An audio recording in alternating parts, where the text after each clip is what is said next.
Unit 5। वृत्ति की मुख्य विशेषताएं क्या है? मानक, प्रतिद्वंद्विता, आचार संहिता, उपयुक्त सभी। वित्तीय विकास के साधन है आत्मनिरीक्षण, पुनश्चर्या, पाठ्यक्रम में रुचि, निरंतर अध्ययन, सभी। वृत्तिक विकास के साधन है आत्मनिरीक्षण, आत्मविश्वास, आत्मनिर्देशन, उपयुक्त सभी। वृत्तिक मानकों को प्रभावित करने वाले कारक हैं वृत्तिक सुरक्षा, निष्पादन हेतु प्रोत्साहन, वेतनमान, उपयुक्त सभी। वृत्तिक प्रतिद्वंद्विता के आकलन के मापदंड हैं समय प्रबंधन, अनुदेशनात्मक प्रक्रिया, संप्रेषण की कुशलता, उपयुक्त सभी। शिक्षक गुणवत्ता पर निर्भर करता है वृत्तिक आचार संहिता पर, वृत्तिक मानकों पर, शिक्षण कार्यों में प्रतिद्वंद्विता पर, उपयुक्त सभी। शिक्षक की प्रभावशीलता की प्रवृत्ति है वैज्ञानिक, कलात्मक, दोनों। शिक्षक प्रभावशीलता के मापदंड हैं प्रक्रिया, उत्पादन, योग्यता, उपयुक्त सभी। शिक्षक प्रत्यय का पता नहीं क्या लिखा हुआ है। शिक्षक प्रत्यय का सभी होगा। एक प्रभावी शिक्षक वह है जो कर सकता है छात्रों को सीखने के लिए प्रेरित। एक शिक्षक के लिए समस्त शैक्षिक और व्यावसायिक अवसरों का ज्ञान एकत्रित करना आवश्यक होता है निर्देशन प्राप्त करने हेतु। एक अच्छे शिक्षक में निम्न गुण होने चाहिए इसका कर्तव्यनिष्ठ होना चाहिए, सही है, ये तो सभी होना चाहिए, इसका कर्तव्यनिष्ठ होना चाहिए। एक अच्छा शिक्षक वह है जो छात्रों के विकास में रुचि ले। एक अच्छे शिक्षक का सबसे उत्तम गुण है छात्रों से मित्रतापूर्वक व्यवहार। शिक्षक प्रभावशाली हो सकता है यदि शिक्षण वहाँ से आरंभ करें जहाँ से छात्र पहले से जानते हों। शिक्षक मुख्य रूप से किसके प्रति जवाबदेह होता है? समाज और छात्रों के प्रति। एक शिक्षक का निजी जीवन कैसा होना चाहिए? पद की गरिमा के अनुरूप।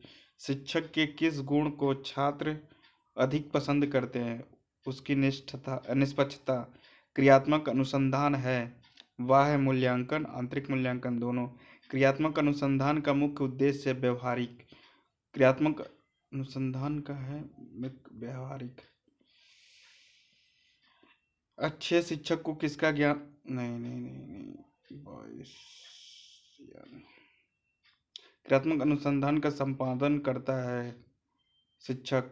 क्रियात्मक अनुसंधान के प्रवर्तक हैं स्टीफन एम कोरे।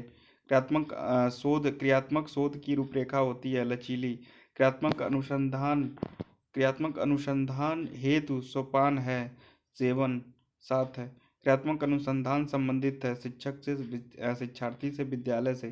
क्रियात्मक शोध में उपकरण प्रयुक्त होते हैं अवलोकन, प्रश्नावली, साक्षात्कार। क्रियात्मक अनुसंधान शिक्षा जगत में कब प्रतिष्ठापित हुआ? 1953 में। क्रियात्मक अनुसंधान का अंतिम चरण है निष्कर्ष। क्रियात्मक अनुसंधान का द्वितीय सोपान है कार्य के लिए प्रस्तावों पर विचार विमर्श। क्रियात्मक अनुसंधान के लिए क्या आवश्यक है? परिकल्पना निर्माण। एंडरसन के अनुसार क्रियात्मक अनुसंधान के पद हैं 7। क्रियात्मक अनुसंधान का मूल उद्देश्य क्या है? समस्या का समाधान ढूंढना।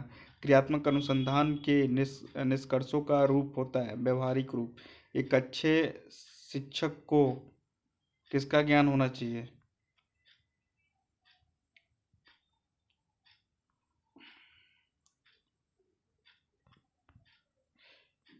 किसका ज्ञान होना चाहिए? शिक्षा मनोविज्ञान का व्यवहारिक सबका।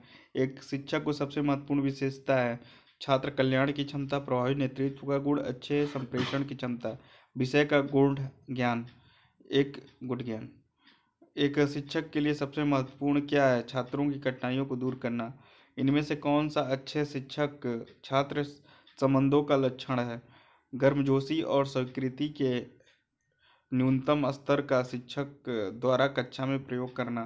कौन प्रणाली शिक्षक के दृष्टिकोण में से एक नहीं है? पासिंग और जिम्मेदारी। शिक्षक की जीवन शैली किस आदर्श के अनुरूप होनी चाहिए? सादा जीवन, उच्च विचार। प्रभावकारी शिक्षण फलन है स्पष्ट एवं यथातथ्य संप्रेषण का। शिक्षण व्यावसायिक अन्य व्यवसायों के लिए इसलिए उत्तम है क्योंकि उसमें उत्पाद जीते जागते रूप में शिक्षक की आत्मसंतुष्टि का माध्यम मानते हैं। शिक्षकों के लिए सबसे मूल्यवान है छात्रों का विश्वास है। क्रियात्मक अनुसंधान का सूत्रपात किस देश में हुआ था? अमेरिका में। क्रियात्मक अनुसंधान सीमित होता है विद्यालय तक। हिंदी शिक्षण में क्रियात्मक अनुसंधान की समस्या है, अनुसंधान की समस्या है वाक्य संरचना, शुद्ध लिखना, शुद्ध उच्चारण। उपरोक्त सभी। क्रियात्मक अनुसंधान को शिक्षा जगत में स्थायी रूप से किसने प्रतिपादित किया? स्टीफन एम कोरे ने। क्रियात्मक अनुसंधान को हल की जा सकती है बालक के झगड़े की समस्या। क्रियात्मक अनुसंधान द्वारा निम्न से कौन सा कार्य नहीं किया जा सकता? कार्यप्रणाली में सुधार लाना। क्रियात्मक अनुसंधान का अंतिम सोपान है दूसरों के परिणामों की सूचना देना। क्रियात्मक अनुसंधान का अंतिम चरण है निष्कर्ष।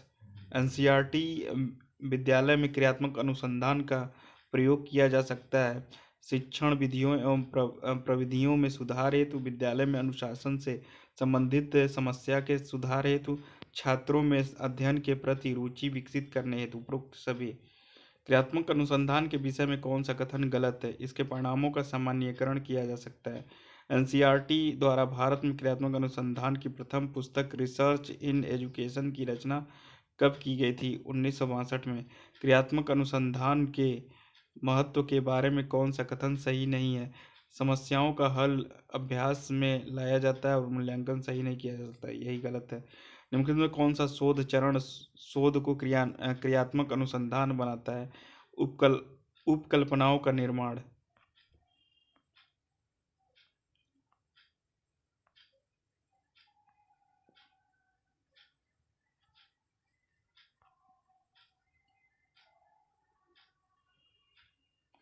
क्रियात्मक अनुसंधान का वह रूप है जिसमें अनुसंधानकर्ता अपनी समस्या का स्वयं निवारण करता है। निम्नलिखित में से कौन सी समस्या क्रियात्मक अनुसंधान के लिए उपयुक्त नहीं है? परंपरागत विधि के ऊपर कंप्यूटर यथार्थ अनुदेशन का प्रभाव क्रियात्मक अनुसंधान के कार्य क्षेत्र में शामिल नहीं है। प्रधानाध्यापक और शिक्षकों के परस्पर झगड़े।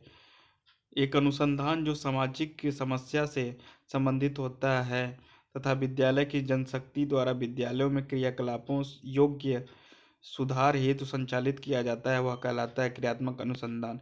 क्रियात्मक अनुसंधान के बारे में असत्य कथन है। क्रियात्मक अनुसंधान शब्द का प्रथम प्रयोग जॉर्ज पेनी ने किया, यही गलत है। शिक्षा जगत में क्रियात्मक अनुसंधान की प्रतिष्ठित करने स्टीफन एम कोरी का विशेष योगदान है। एंडरसन ने क्रियात्मक अनुसंधान के लिए 7 सोपानों को आवश्यक माना है। क्रियात्मक अनुसंधान का सूत्रपात अमेरिका में हुई। ये 3 सही है, एक गलत है। निम्नलिखित में कौन सा क्रियात्मक अनुसंधान आधारित अध्ययन का सही क्रम दर्शाता है? योजना बनाना, योजना पर कार्य करना, अवलोकन करना, चिंतन करना, यही चारों, यही सही है। एक हस्तक्षेप आधारित क्रियात्मक शोध प्रक्रिया में निम्न में से किस काम की समांतर सिफारिश की जाती है? योजना, क्रियान्वयन, प्रेक्षण और चिंतन मनन। इसी पे रचनात्मक आकलन की प्रभावकारिता में सुधार के लिए निम्न में से कौन सा शोध प्रपत्र उपयुक्त होता है? क्रियात्मक अनुसंधान। निम्न में से कौन सा शोध हस्तक्षेप आधारित प्रकृति में चक्रीय और सुधार केंद्रित है? क्रियात्मक शोध। निम्न से कौन से शोध प्रकारों में शिक्षण योग्यता बढ़ाने की क्षमता है? क्रियात्मक शोध। वह कौन सा शोध है जिसका उद्देश्य तत्काल अनुप्रयोग करना है? क्रियात्मक शोध। क्रियात्मक अनुसंधान में क्रियात्मक शब्द का क्या अर्थ है? अध्ययन सीधे कार्य की ओर ले जाना। अध्ययन सीधे कार्य की ओर ले जाना।